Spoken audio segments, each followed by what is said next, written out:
Hello, people. Welcome back to another season of Penelopes PittStopp, where I talk about a lot of different things that happen throughout the week and what's going to happen, and a whole bunch of random schmandom. But anyway, let's get into it because I don't want to take up too much of your time because I am a chatterbox and I can talk. See what I mean?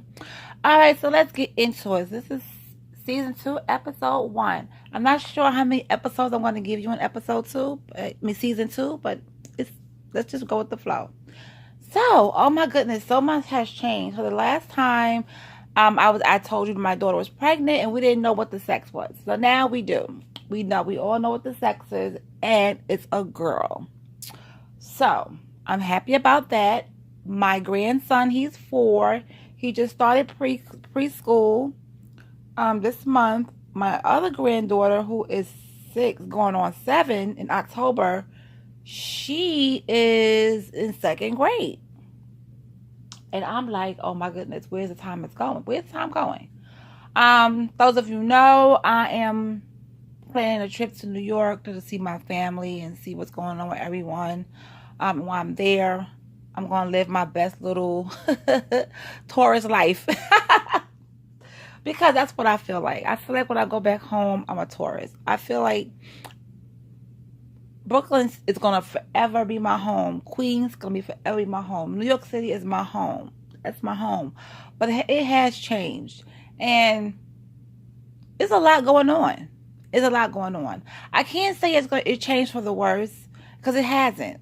And I can't say it changed for the better. It just gives... Brooklyn is a different place it is now than it was then when I was growing up. Whenever I went back home, I felt like I was home. But now when I go back home, I don't feel like I'm home so much because things are so different. The things that I had, the places that I used to hang out at are no longer there. The little mom and pop stores that I used to go in and get candy or whatever from are no longer there. My friends, like I went to school with, some of them are no longer there. Some has passed away, and even some have moved out of state. The mall, Albee Square Mall, since that was taken down, Brooklyn hasn't been the same. That was a place where on Fridays, oh my God, it's booming every day of the week. But on Friday, when you get out of school or when you get off for work, you go to the mall and you get your door knockers or your bamboo earrings and you taking pictures, posing, taking pictures, little $5 pictures, stuff like that. You catching a bite to eat. You just chilling. You just have that Friday vibe, and that is no longer there. Empire Skating Rink is no longer there. So it's like little things that I'm used to are no longer there, and it makes me sad because I can't show my kids, hey, this is where I used to hang out. This is what I used to, do. I can't do that. But like, hey, things change, seasons change, people change, right? But I do still love Brooklyn. They do have places that I used to just go by myself and chill, like the Promenade area. That's still nice. It is built up more, but it's nice. Dumbo area is pretty good. Some of you don't even know what I'm talking about, but you will know when I go to New York and show up and make footage of it. It's just a beautiful place, but living in the neighborhoods, and I'm not sure if all you guys' neighborhoods are growing like this, but a lot of neighborhoods are being built up, and it's pushing the poor people out. I want to say the poor and middle class are struggling because now that you bring it in good buildings, you building these beautiful apartment buildings, but you're making the rent so expensive that people can't afford them. Believe it or not, a lot of people say, well, they doing this for the Caucasians. No, they're not. Yes, a lot of Caucasians has moved into the neighborhood. Yes, they have. They have moved into the neighborhood, and it gives it a different feel. And it is not bad or anything. So sometimes change is good. And now there's a lot of mixed race in the neighborhood as well, where there wasn't so much. A lot of Asians in the neighborhood, when back in the day it wasn't so much.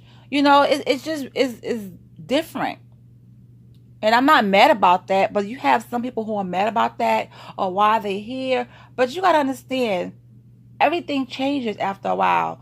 I can't say that we don't know. Just because the Caucasians and the Asians and other race has moved into Brooklyn, we don't know what their funds are like. We don't know if they are the ones that have everlasting money. You have people who live in Brooklyn, parts of Bedford-Stuyvesant, Williamsburg, Bushwick is totally different now as well. You have people who live in those expensive buildings, but they have roommates because they can't afford the rent by themselves. You get what I'm saying? So we don't know what their pockets are like, and I never judge anyone because of their skin color or their race. I don't do that because I don't know. You could be just like me, just getting by. Just because somebody is a different race from you doesn't mean they're living better than you. Listen, I have seen people who live from 5 cents to 10 cents every day. And that's nothing. So you can't judge a book by its cover. You just can't.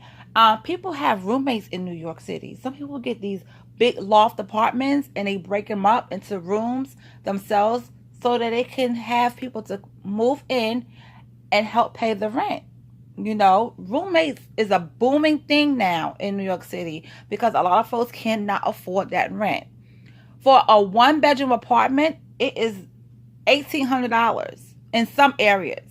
And that's cheap. Okay? So, where they can't afford to live in Manhattan, yes, they're going to move to Brooklyn and the Bronx and other surrounding areas where the rent is a little bit cheaper and manageable. Not that much cheaper, but it's manageable where they can get maybe 4 people in the apartment to help split that rent. And some of them are eating oodles and noodles for dinner. Some are eating franks and beans for dinner. Some of them just eating peanut butter and jelly for dinner because they paying their bills and they have no money for nothing else. So, it's people always say, I want to move to New York City. Listen, I'm a New Yorker and it's hard. When I left New York, our rent was $1,680. That's how much our rent was. And we were living in Queens, in the suburb area. So, and it was just crazy. That rent was driving me bananas. That rent was insane to me. And I was like, oh my God, I just cannot do this. But, and we decided to move, SG was like, this is crazy. We're going to have to do something. And he decided to move out of state. And I didn't want to go, but I knew I had to go. And I said, let me just give it a try. And I'm glad I did. I don't like Florida that much, but the living is mad chill. Mad chill.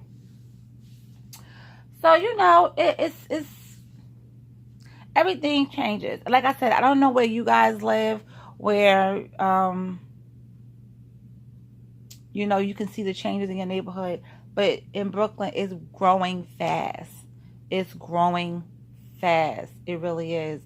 And some people that I know who had their brownstones, their parents sold it, and now that same brownstone is getting, reconstructed. It's like they gutting it out and rebuilding it to make more rooms to get more money. And now that building, as where your parents paid maybe $10,000 for it in the 70s, is now worth 3-point-something million because they don't, did it over. And it's like crazy. But my whole thing with Brooklyn is not so much of who lives there. My thing is that the things that I was used to seeing are not gone. That's what I can't take. That's what I don't like.